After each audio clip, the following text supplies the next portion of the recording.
feeling stressed or burned out? And do you know what the difference is between stress and burnout? So, what we want to do today is talk about the difference between stress and burnout and what will help you feel better. Because stress and burnout is related. They are related, excuse me, and but they differ. And how understanding this difference can assist you in keeping yourself energized and centered for work, home, and relationships. So let's start off by having everyone put into the chat, what are some things that stress you out? Stress you out. So stress continues to be unusually high for many people right now due to all kinds of socioeconomic, familial, and political issues. Stress and burnout are two ends of the energy spectrum. Stress occurs when there are too many pressures on your mind and your body. It's a matter of too much. And this is really important. So when we're stressed, it's too much. It's let's see, what do we have here? Um, Not too many um, too many rude people, uh, too much to do in a period of time, too many work demands, too much work, too many work deadlines, um, too many colleagues who are trying to micromanage you, um, not being, too many people ignoring you, deadlines, money, failing to get things done. Um, Too much unfairness at work. So it's all too much. And when people are stressed, they wonder about finding some trick to figuring out how to get their lives under control. I don't know if any of you do that. I certainly do that when I'm stressed. I'm like, oh, my life is out of control. What can I do to get it in control? And that actually is not always the best question to ask. So, what we want to acknowledge is that we're experiencing physical symptoms and we're searching for a magical solution often to make it all go away. And whether you're dealing with work changes or demands or all consuming projects at the office or at home or kids who are stressing you out, you're juggling and solving various issues simultaneously, and things can feel overwhelming. Now, persistent stress will lead to burnout over time. You're giving so much to things, too much to things, until there is nothing left to give. So, burnout is the other end of the energy spectrum. It's a deficiency, it's a matter of not enough. You lack energy or resources because you are depleted. Your fuel tank is empty. And when people are burned out, they experience more emotional symptoms such as hopelessness, a lack of motivation, and exhaustion. Maybe you've been multitasking and overworking for too long and exhausting your brain and your body, and you feel like there's nothing left. The candle that you've been burning at both ends has no wax left. So let's look at what's happening in the chat about things that are stressing you out. So, not being listened to, deadlines, work relationship, family, unfairness at work, my brother, work family issues, child and parent both have ADHD, too much ADHD, huge caseload and deadlines, too much, multiple competing priorities, again, family problems and a new move, too much change and constant stress, dealing with dog aggression and also our daughter's school refusal due to social anxiety, mom guilt, school and work demands, too many meetings, no time to get the job done, right? So you're so busy in these other things that are occupying your time, you have too many things in your schedule. Things outside your control, not enough sleep, so you're too fatigued. Too much to do, never enough time, low energy or focus, groups of people, being believed that I have ADHD because people may not believe you. I'm sorry to hear that. Advocating for your child. Corporate bullying. That sounds really tough, Sophia. Working unpredictable hours, lack of distribution of chores, bullying in the workplace, bullying in your neighborhood. It's hard in my profession because we're so short staffed. So you're overworking. Um, Sheila, home repair by insurance while taking on online therapy and looking after a dad in his 80s. So all of these things that I'm hearing for everybody is too much, too much, too much. Kelly, I would encourage you to leave the session and come back and see if you get sound. Dealing with death is overwhelming, gaslighting, rushing to finish, never catch up, work-life balance and teenagers' mental health, mom guilt, huge caseload, family members' death, menopause, um, you burned yourself out in a prior job and now you don't have motivation for the new one. Okay, Anna, I'd love to hear how you burned yourself out because we're going to talk about that. School constantly needing things or teachers picking on your kids. Heather, my entire day is a rush from the time I wake up till I go to bed. I am exhausted just reading that. Menopause and fibromyalgia, workplace harassment. I'd love to hear from some of you who are experiencing bullying in the workplace or in the neighborhood or harassment, what that is, so we can try to brainstorm how to deal with it.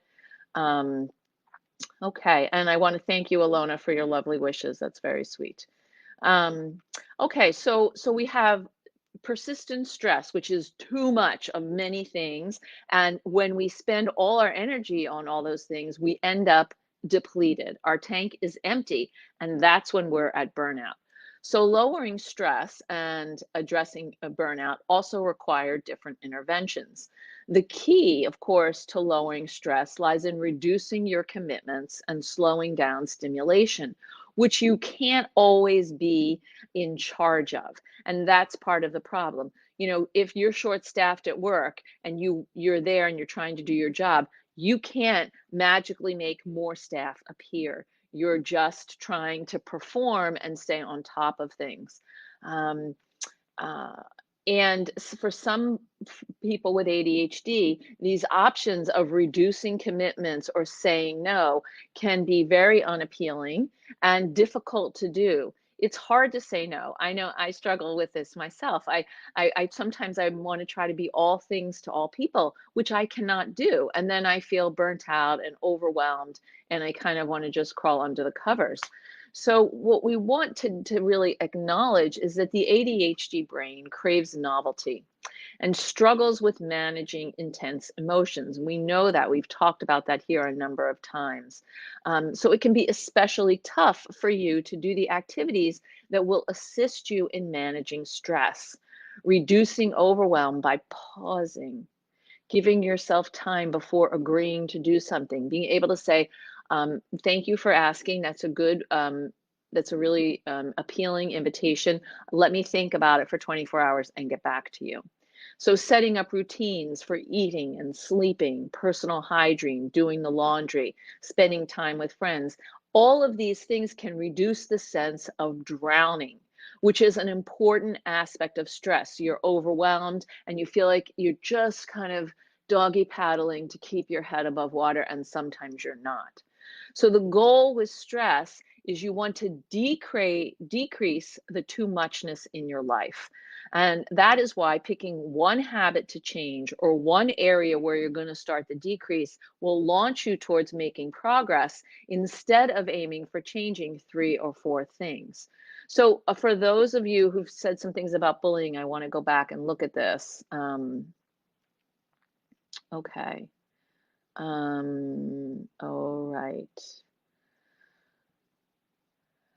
I cannot advocate for myself, says Sophia, or approach higher management with issues regarding my colleagues. Sometimes it backfires and turns into my fault, something I've caused. That sounds very difficult. And learning how to advocate for yourself, of course, is important as an adult. And it's really important for us to start teaching our kids how to do that early on. Susie, bullying and pressure questions being asked of my capability, college student support, short-staffed.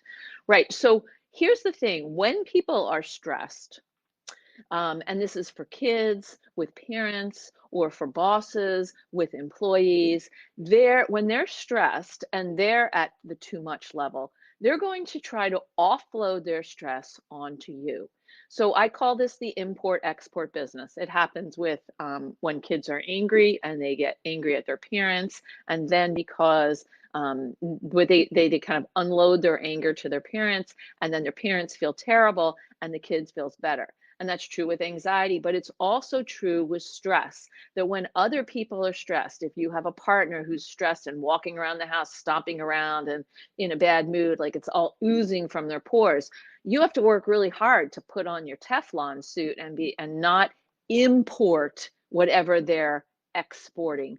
And this is the first step towards self-care that's part of the avoiding burnout process. So we want to aim to basically stop importing other people's problems, which somehow become your problems. And this is very difficult at work because at work, you're being told what to do, and you may or may not have a choice to say, I can't do that, or I can't do this now, or I need more time. So we have to learn how to navigate that.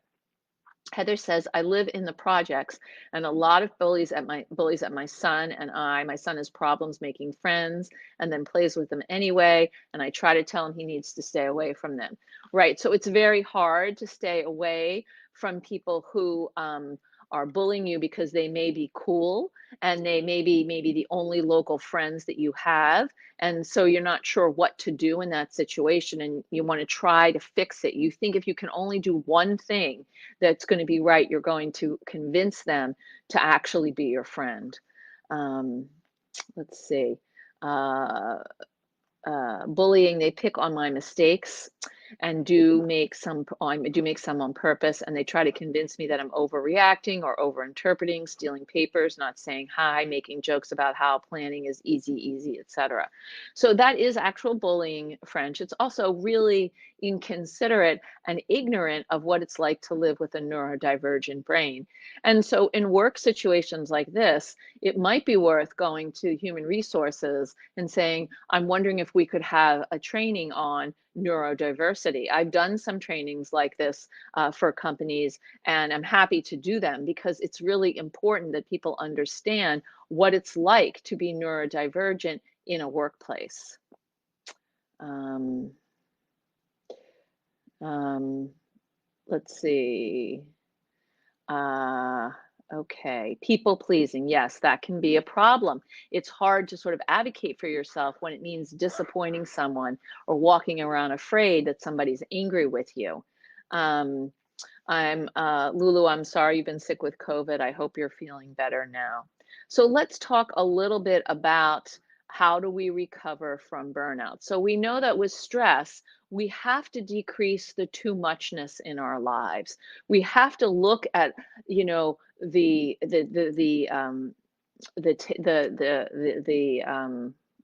oh my God, what's the thing I'm trying to say? The buffet, where there's all this kind of stuff, and decide, okay, this needs to be removed from the buffet. I can't do this right now.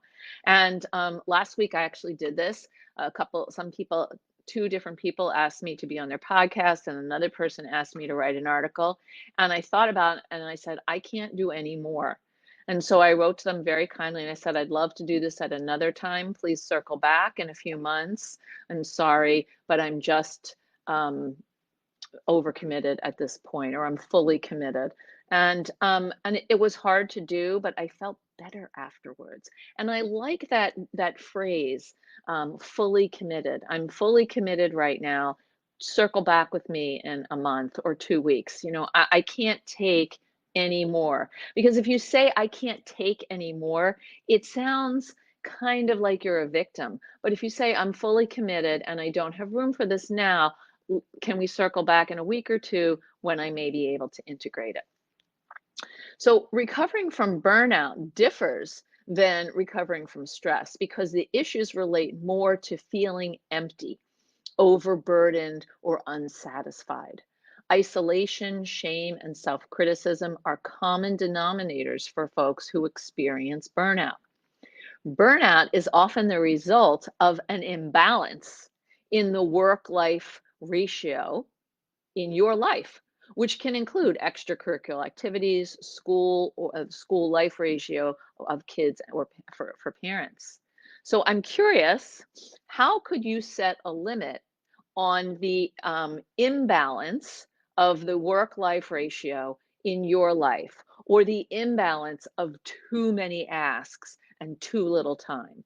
what are some ideas you have, and put this in the chat because we want to share this as a community, of how to set some limits? What is some language that you can use? So you could say, thank you so much for asking. I'm at my max right now. Can we talk about it in a week? Or you could say, that's a really great idea. I'm very interested, but I'm fully committed. I see that there's going to be a break in a month. Let's circle back. Or I understand that you want me to pick up the slack for people who are sick and not here, but and I'm doing the best I can, and I'm only one person. I can't actually take on two jobs as one person. So, what are some things that you can say that would help you set a limit that isn't an angry limit and isn't an overreactive limit, but is very clear? So, we have Megan Blizzard's saying no. Okay, pretty straightforward. Heather says, I'll get back to you. So giving yourself that time to reflect on whether or not you can do it is very important, because even if if what they're asking sounds super fun, you might need to reflect on whether or not you have time for that. What else are some things that you could say when someone asks you something when you're already stressed out and maxed out? I'd love to hear some of your ideas. So what are some things that you could say? Lulu, you're self-employed, so that's a little bit harder. Tammy says, my chronic health issues keep me from being able to perform daily tasks any longer. And living by myself in my home is overwhelming. That can be really difficult. Tammy, do you have a support person? Is there a government program that could assist you? A journal? Penelope says, I'll think about it, but my days off are actually full of appointments I can't change. Okay, so we want to think about how many things we're trying to squeeze into a day. So yes, you might have to put all your appointments in your days off. I do that. But I've come to learn that I can't do 3 appointments in one day. It's too much. I can't get from here to there. I'm very stressed. Every time I go, if one of them is a physical or a doctor's appointment, they take my blood pressure. I'm like, oh my God, I'm terrible. But you know, what we want to do is to be able to be able to take some space. So and in our days off, otherwise we're not going to feel rejuvenated. So this is the thing that happens with phones. And because it's almost like shredded, what happens is we'll have a break in our day and we'll immediately get on our phone. So instead of taking a walk and maybe listening to music or looking around where you are, we'll be talking to someone, or we'll be texting, or we'll be listening to a podcast, all of which is great, but it doesn't actually give your brain time to exhale, to reset. I've told this story before, but I want to come back to it. If you're working really hard on something and you got to take a shower before you go out to dinner with your friends, you're upstairs in the shower, you're not actually working on it, and you're enjoying your shower, a great idea might come to you. So we have to balance how much we're squeezing in and what we really need as space to process it. Penelope says, oh, sorry, you said I think about it. Erica, I have a prior engagement that works. Heather, I really appreciate you thinking of me. I can't currently commit to this. This is great, but let's keep in touch for another time. I love this. It's beautiful. Eddie, hope I didn't miss much. Hello, Eddie. Lists can help, yes. I've been saying recently, getting very strong with saying, I'm very interested, but I don't have capacity currently. Also fantastic, Jamie, bravo. Could we check back with each other in X amount of time? Beautiful, I love that. Tracy, I'd really like to do this, but I won't be able to give it my full attention. I'm so sorry. Could we schedule it for another time? Beautiful. Okay. Thank you, Tendai, for saying that. Clear, no, I have plans, not even sorry. It's very funny. This last weekend, I had the privilege of being in New York with my mother and my sister-in-law and my niece and some cousins, and we was for my birthday. I'm into birthdays. And we went to see the musical Six. And you don't have to see the musical to learn what I'm going to tell you. You could listen to it in any streaming service, but there's a song called Sorry, I'm sorry, not sorry. And I think that would be such a great thing for every woman to listen to because, you're sorry, but I'm not really sorry. So, even if you are sorry, you can say no, because you need the time. You need to, curl up on your sofa and watch some silly TV. It's been a long week, or read a book that you love. Tricia says, I'm making a point. I'm not over explaining why I'm saying sorry. Perfect. Sorry, not sorry from 6. And and that's Ian Boland's character, I think, says that. It's like I don't trust myself in decisions if I say too much about why I'm saying no. I think it also weakens your no, if you say too much explaining. You can have a clear statement, but if you kind of go into like why you're busy and what you're doing, people stop listening. I'm going to be barring this, I believe. Great. Um, when I have breaks, I feel like I'm not accomplishing anything. Lilas, it's so funny that you say that because here I am in my friend's house and she has something up on her wall, like a little postcard thing that says, Time you enjoy wasting is not wasted. Isn't that great? Time you enjoy wasting is not wasted. So when you take a break, you're not wasting time. You're helping your brain process and integrate things that are going on before your break and making space for what's ever going to happen afterwards. Penelope, exercise is an important tool for me and meditation. Yes, I agree. How do you address management regarding excessive caseloads without sounding like you're making excuses? Alicia, that's a great question. I think what I want to know, what I would want to know, and I know this is true in a lot of agencies that do clinical work or social work or therapy, is that people are expected to carry very high caseloads, and or you have a productivity quota that you're supposed to meet. And this is going to be difficult. And sometimes, if you are neurodivergent, you may not be able to meet that productivity quota in that period of time. And you'll know and you'll remember that kids who have ADHD have a 504 at school, so they get time and a half. So if you're working at an agency and you have ADHD or a processing issue, you are entitled, if you live in the United States, through the Americans with Disabilities Act, to get an accommodation. And so the thing that you want to do is to go to human services and say, I need time and a half, or I need my quota changed. You're entitled to having some of that. And that doesn't mean you're weak or you're unskilled. And it's against the law to fire you for that. So this is important for you to know. Yes, Donna, there's always on replay.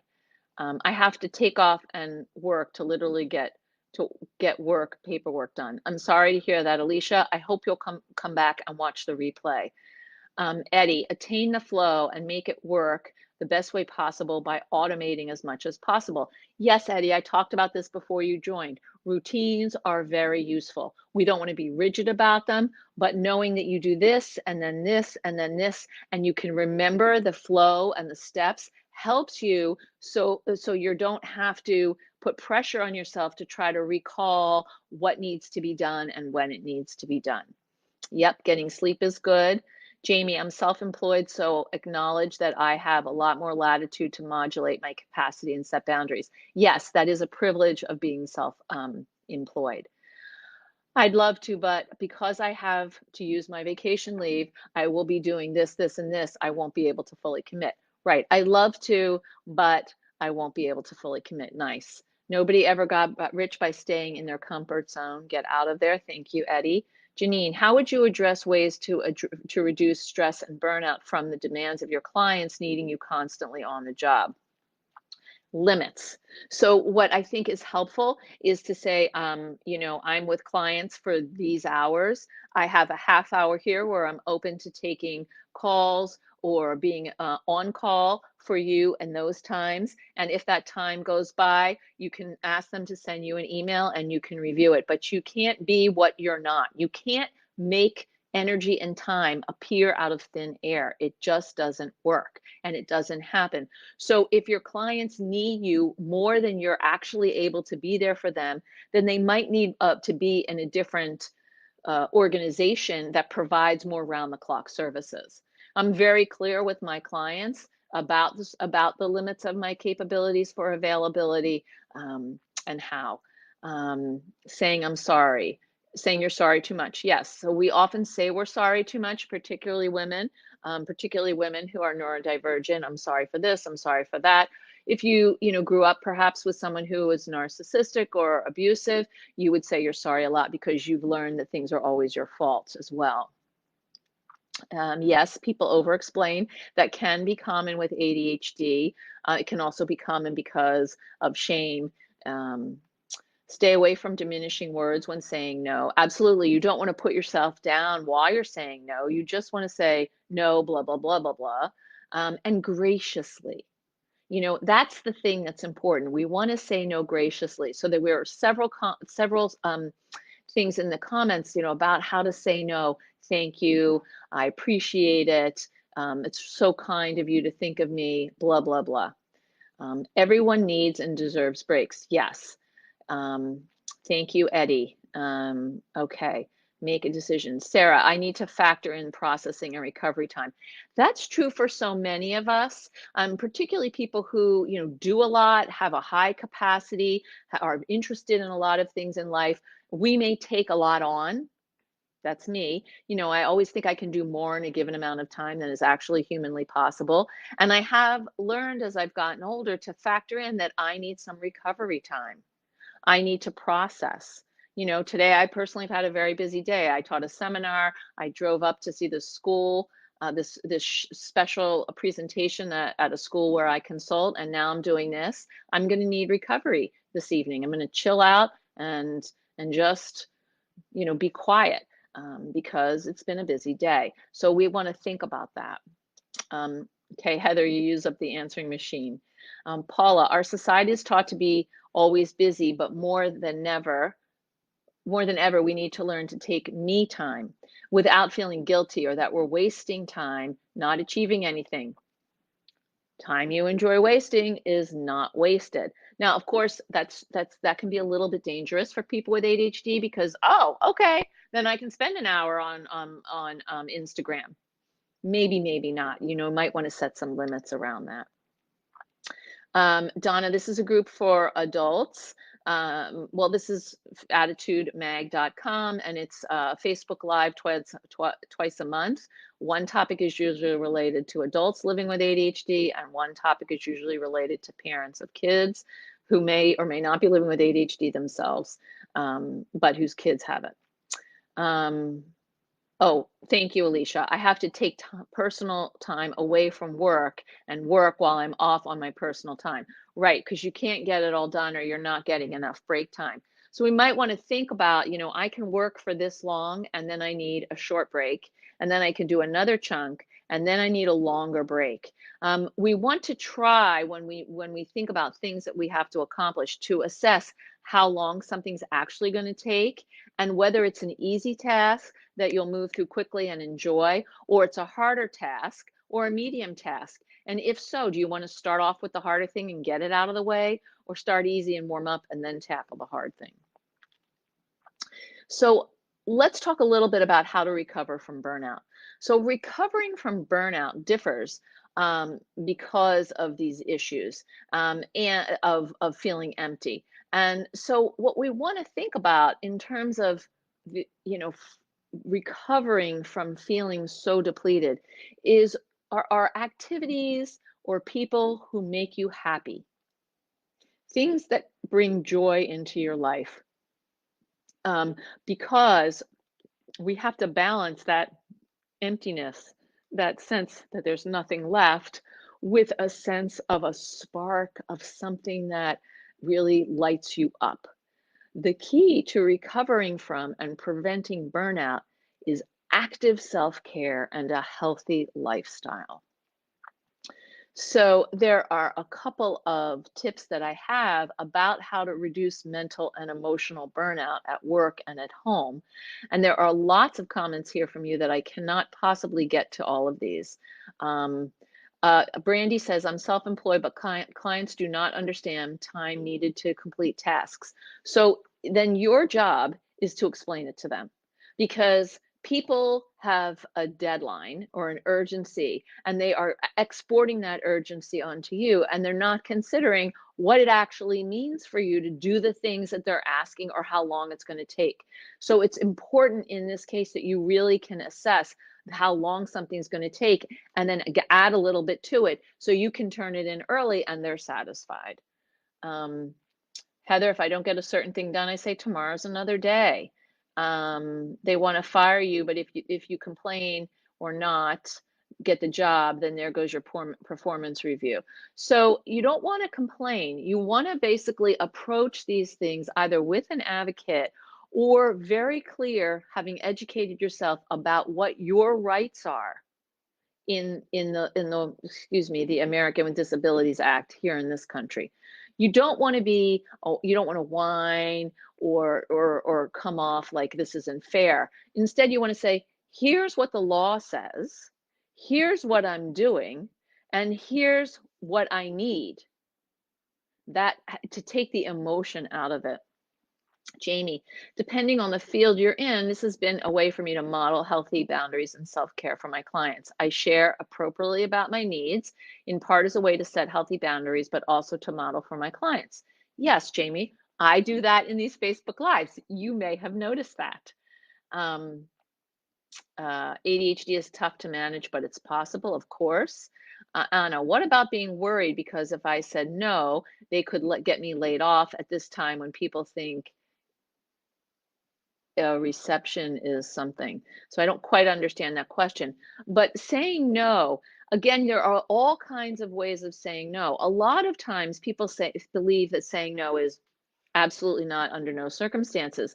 Sometimes saying no is, I need to think about this or delay it or schedule it appropriately in my diary. So we want to really think about what the no is that we're trying to say, and is there other language we could use?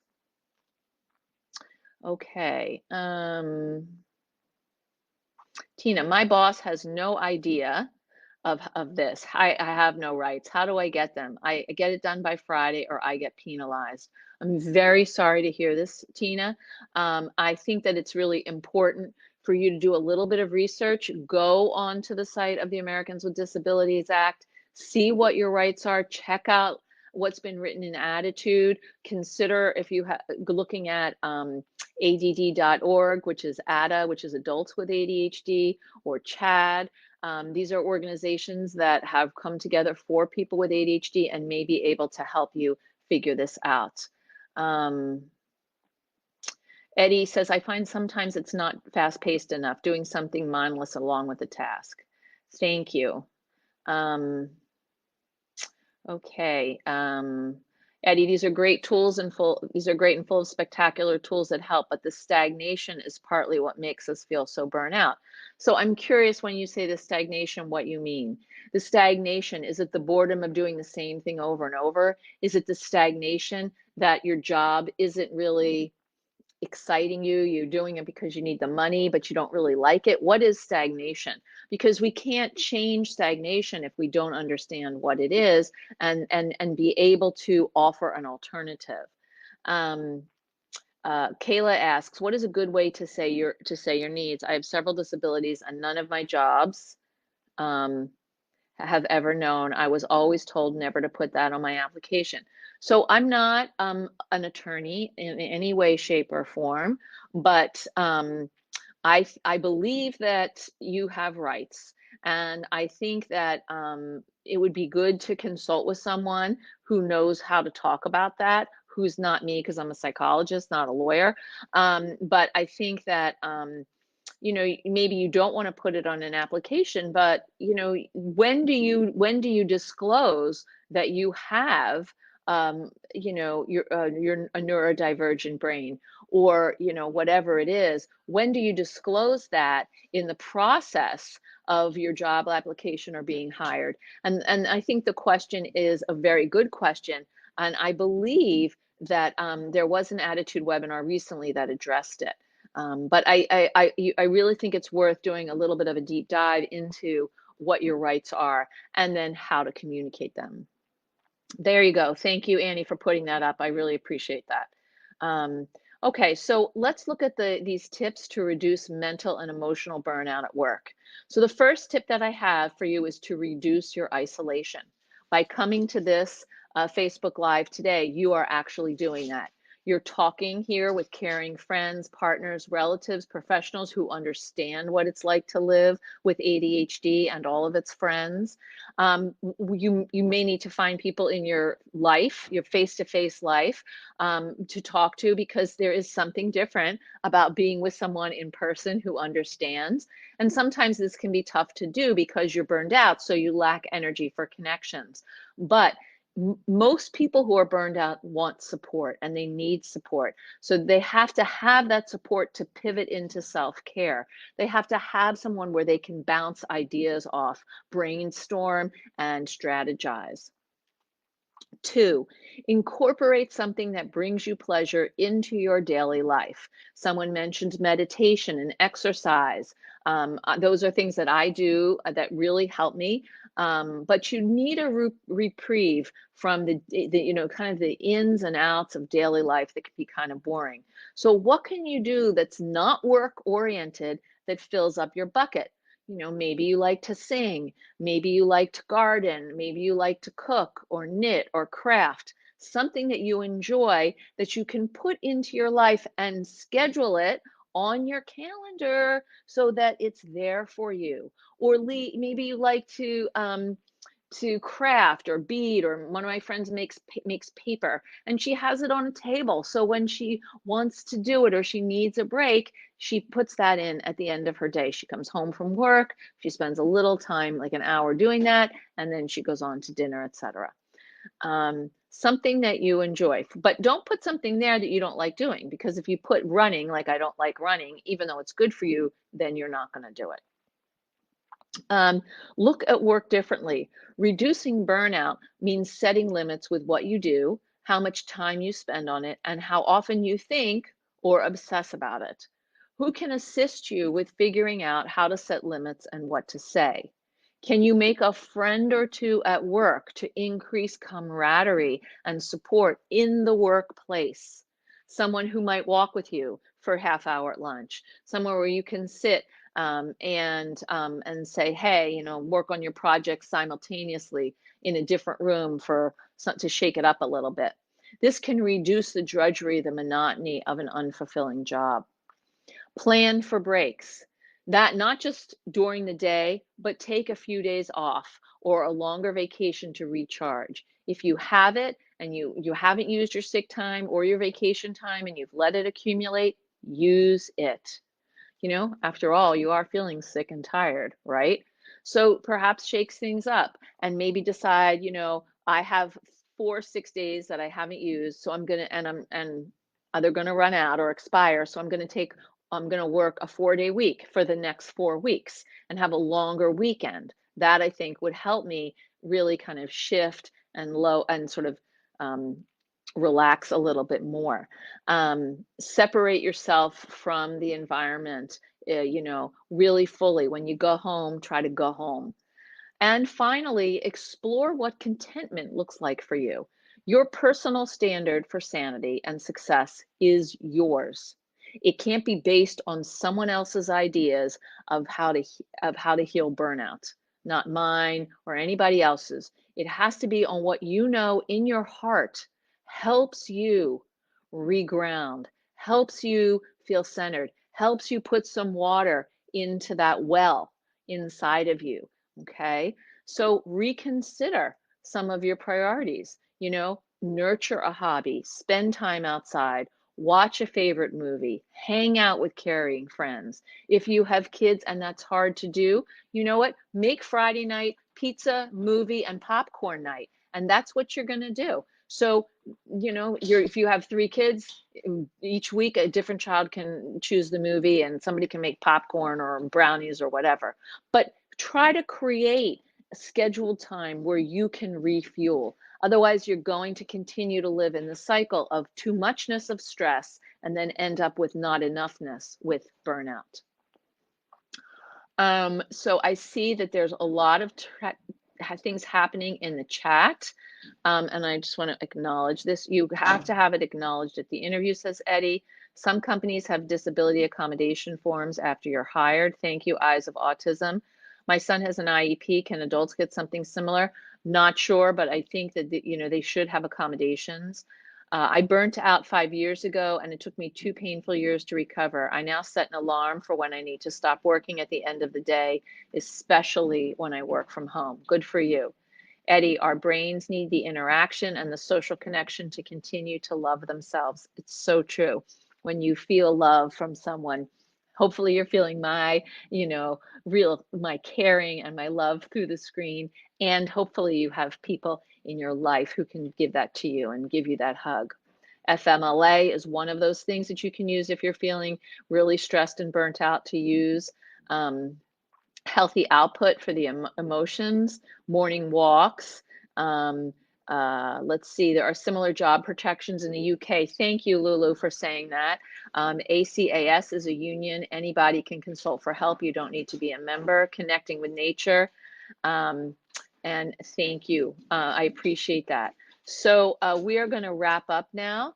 And I want to just leave you with my final tip, which is follow a healthy diet, a lifestyle with food and sleep and exercise. Start to do something for yourself every day, because one of the reasons I like to exercise regularly, whether I take a walk or go for a run or ride my bike, is because it's the only thing I can do for me. No one else can do that for me. And it's the same with meditation. Only I can do that for myself. So any form of movement and many forms of meditation will increase the endorphins in your brain and improve your mood. So make sure you get enough sleep, set a regular bedtime, and use alarms to follow it. So, set an alarm. I want to be upstairs by 10. Okay, so I need to set an alarm at 9:45 and then at 9:50. And then, like whatever you need to continue to remind yourself, like, okay, upstairs, I need to go upstairs. Try to eat fewer refined foods, saturated fats, and avoid nicotine, alcohol, or marijuana if you can. Obviously, people use those things at their own discretion, but too much of anything can really continue that cycle of depletion. Let's say there's a couple more comments and then we're going to stop. Chocolate. Okay, I'm a big fan of dark chocolate, so thank you, Susan, for saying that. Athena, I've chosen to work part-time 3 days a week to manage my mental health and weight well-being. I'm glad you can do that. Some people can't afford to it, but I'm glad you can. Kayla, I've thought of doing part-time work to help with my mental health. If you can afford it, that's great. Otherwise, figure out how you can strategize your time and apply your sick time and vacation time so that you're working in a way that suits you better. Lulu, I sometimes go to another self-employed friend's business and take my work to do there. Bravo. I'm all about co-working. Having someone with me helps, and it helps her too. We only have to be strict about breaks and not chatting about other stuff. Okay, well, thank you so much for joining me today. This was a very lively and engaged session. I appreciate all of your comments, and I hope that this session will get you started in reducing stress and reducing burnout by engaging more in self-care and setting limits. Thank you so much for joining me. Attitude, could you put up the downloadable again for people? That would be great in the chat before I sign off. Let's see, healthy emotional morning walks. Let's see, I'm missing connecting with nature. Whoa. Okay, you're welcome. And let's see, I'm waiting for Attitude to put up the downloadable before I sign off. You're most welcome. I can try to put it here and see if this works. So I hopefully it will. Thank you, everybody. Have a good weekend. Do something you love this weekend, something that feeds you and you can only give to yourself. Take care, and I'll see you at the end of March. I'll be going away for a little vacation, and then I'll see you when I get back. I'm really looking forward to it. Take care. Bye-bye.